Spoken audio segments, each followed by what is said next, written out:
सच में देखने को मिला है कि लोकतंत्र खतरे में है या संविधान खतरे में है। यह विपक्ष द्वारा लगाया गया आरोप कभी कभी मन को विचलित करता है, क्योंकि ऐसा लगता है कि ऐसा सच है। क्या यह जो भी अपनी आंखों से साक्षात देख पा रहा हूँ, मुझे लगता है कि यह सच है। मैं यह क्यों कह रहा हूँ आप समझ गए होंगे। नहीं तो देखो, लोकतंत्र का कमजोर स्वरूप देश के विभिन्न हिस्सों में के सामने आ ही जाता था, परंतु जो बिहार से सामने आया है वह तो लगता है कि हम कहीं तानाशाही देश में रह रहे हैं। कहीं हम उत्तर कोरिया में तो नहीं है पहुंच गए, या फिर अभी हम 1947 से पहले हैं, जहां जनता के विचार या जनता के मुद्दे कुछ नहीं होते थे। बस जो भी थी सरकार ही थी, वह चाहे गलत हो या सही। कुछ ऐसा ही वर्तमान में नजर आ रहा है। बिहार में बीपीएससी यानी बिहार पब्लिक सर्विस कमीशन द्वारा बीपीएससी की 17वीं प्रारंभिक परीक्षा 13 दिसंबर को 911 केंद्रों पर आयोजित की गई। उसमें बीपीएससी के एस्पिरेंट को एक केंद्र पर अनियमितता की सूचना मिली। जैसा पेपर लीक जैसी सूचना प्राप्त हुई, वहीं उसी सेंटर कुछ छात्रों का आरोप है कि उन्हें प्रश्न पत्र आधे घंटे बाद मिला। कुछ छात्रों को प्रश्न पत्र पहले मिला। क्वेश्चन पेपर फटे थे, पेपर ही सील पहले टूटी थी। सेंटर के अंदर ग्रुप में कैंडिडेट ओएमआर सीट भर रहे थे। बीपीएससी का प्री देने वाले सभी कैंडिडेट की यह मांग थी कि पेपर रद्द होना चाहिए और री एग्जाम होना चाहिए, जिसको न तो बीपीएससी और न ही सरकार मानने को तैयार नहीं थी। बीपीएससी का कहना है कि कोई अनियमितता नहीं है और न ही कोई पेपर लीक नहीं हुआ है, तो इसको लेकर सभी कैंडिडेट आंदोलन करने पटना गांधी मैदान में पहुंच जाते हैं।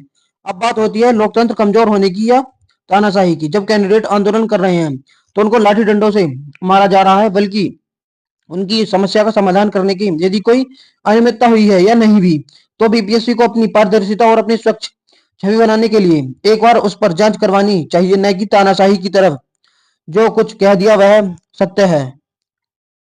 बीपीएससी राज्य की सर्वोच्च प्रतिष्ठित इकाई होती है, जो कि राज्य में प्रशासनिक सेवा के लिए पेपर आयोजित करवाती है। जब प्रतिष्ठित इकाइयों का यह हाल होगा, तो फिर इसकी बहन के मजे मजे तो देश में अफसर कैसे निकलेंगे।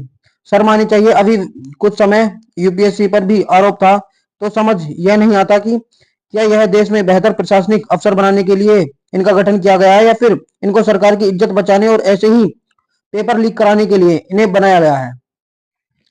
इन सभी संवैधानिक संस्थाओं को समझना होगा कि सरकार अलग और आप अलग हो, तो कृपया अपनी स्वच्छता को बनाए रखें। इस बात में कोई संदेह नहीं है कि भारत में लोकतंत्र हाशिए पर जा पहुंचा है। देश में लोकतंत्र नहीं लठतंत्र चल रहा है। अब कुछ जलियांवाला बाग हत्याकांड की तस्वीरें सी भी सामने ही आ रही हैं। स्वतंत्र भारत के एक राज्य बिहार से दिखाई दे रही हैं, जहां अनुच्छेद 19 में अपनी बात रखने के अधिकार को लाठी डंडों और दिसंबर के महीने में पानी की बौछारों से दबाया जाता है। शर्म आती है कि क्या यही लोकतंत्र है जो पुलिस वाले इस कृत्य को करते हैं और कहते हैं कि हमने हाईवे साफ कराने के लिए यह किया।